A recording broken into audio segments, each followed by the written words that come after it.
बहुत समय पहले की बात है। एक गांव में दयावती नाम की एक स्त्री रहती थी। वह बहुत बूढ़ी हो गई थी। उसके परिवार में कोई नहीं था। दयावती गांव से निकलने वाले राहगीरों को भोजन कराती थी। राहगीर प्रेम से जो कुछ दे जाते वह उसी से अपना खर्च चलाती थी। गांव वाले भी उसका पूरा ध्यान रखते थे। उसे बूढ़ी माँ कहकर सब उसका आदर करते थे। नमस्कार मित्रों, वेलकम टू यूट्यूब चैनल चू चू किड्स। कुछ समय बाद उसी गांव में 3 आदमी आए और वह आदमी दिखने में चोर थे। उनका पेशा भी चोरी का था।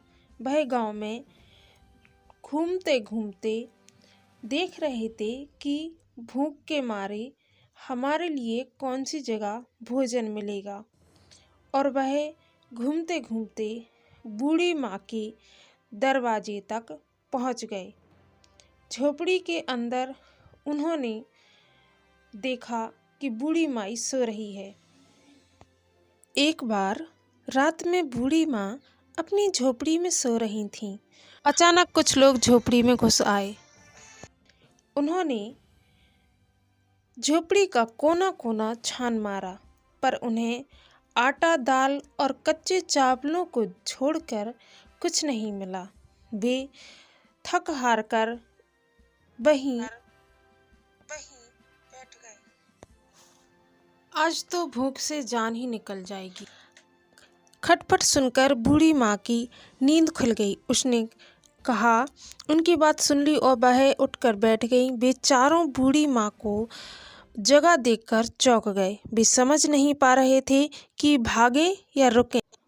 बूढ़ी माँ ने कहा, बेटा घबराओ मत, मैं कुछ देर ठहर जाओ। मैं अभी गरम गरम भोजन बनाकर देती हूँ। आटा, चावल और दाल तो रखे ही है। बूढ़ी माँ ने झट से भोजन बनाया और उन चारों को बड़े प्रेम से भोजन खिलाया। बूढ़ी माँ के अच्छे व्यवहार को देखकर उन चारों के मन पर प्रभाव पड़ा। उन्हें अपने काम पर पछतावा होने लगा।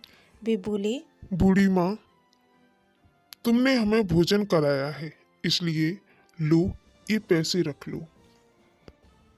बूढ़ी माँ ने कहा, नहीं, ये पैसे तुम्हारे श्रम का फल नहीं है, इसलिए इन्हें नहीं लूंगी। उन चारों व्यक्तियों ने कहा, अच्छा, तो हमें ऐसा काम बताओ जिसे हम तुम्हारे दिए भोजन के बदले कर सकें। बूढ़ी माँ ने कहा, ठीक है। झोपड़ी के बाहर एक सूखा पेड़ पड़ा है। मुझे भोजन बनाने के लिए लकड़ी चाहिए। तुम लोग अभी सो जाओ। सुबह होते ही सूखे पेड़ से जलाने के लिए लकड़ियां फाड़ देना। और सुनो, ईमानदारी भी सर्वोत्तम धन है। ईमानदारी हमारे साथ सारे जीवन हमारे साथ चलती है। सो जाते हैं। बूढ़ी माई उन्हें देखकर चिंतित हो जाती है कि ये लोग किस तरह से अपना जीवन व्यतीत कर रहे हैं। चोर होते हुए भी बूढ़ी माई के हाथों का बना भोजन खाकर वो अच्छे से प्रेम से व्यवहार कर रहे थे। और सुबह होते ही उस सूखे लकड़ा को काटने के लिए वो अपने औजारों को लेकर झोपड़ी से बाहर जाने लगी।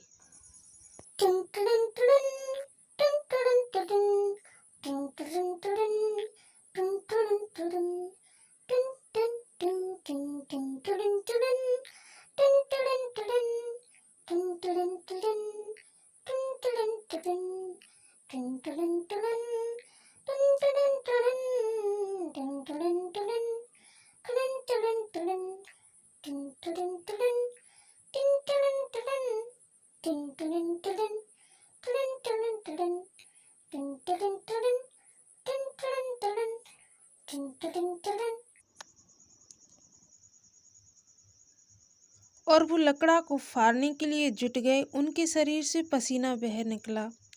दोपहर तक उन्होंने सूखी लकड़ी को फाड़कर लकड़ियों का ढेर लगा दिया। वे थक कर चूर हो गए थे। तभी बूढ़ी माँ ने कहा, अब नहा लो, भोजन कर लो। बूढ़ी माँ की ममता को देखकर उनकी आंखें भर आईं। अब की बार भोजन करने पर उसका स्वाद रात के भोजन से भी अधिक अच्छा लगा। उन्होंने बूढ़ी माँ से कहा, माँ, आज हमने अपने श्रम का भोजन चखा है। अब हम कभी बुरे काम नहीं करेंगे। हम तुम्हारे साथ रहकर श्रम से अपना काम काज करेंगे और तुम्हारी सेवा करेंगे।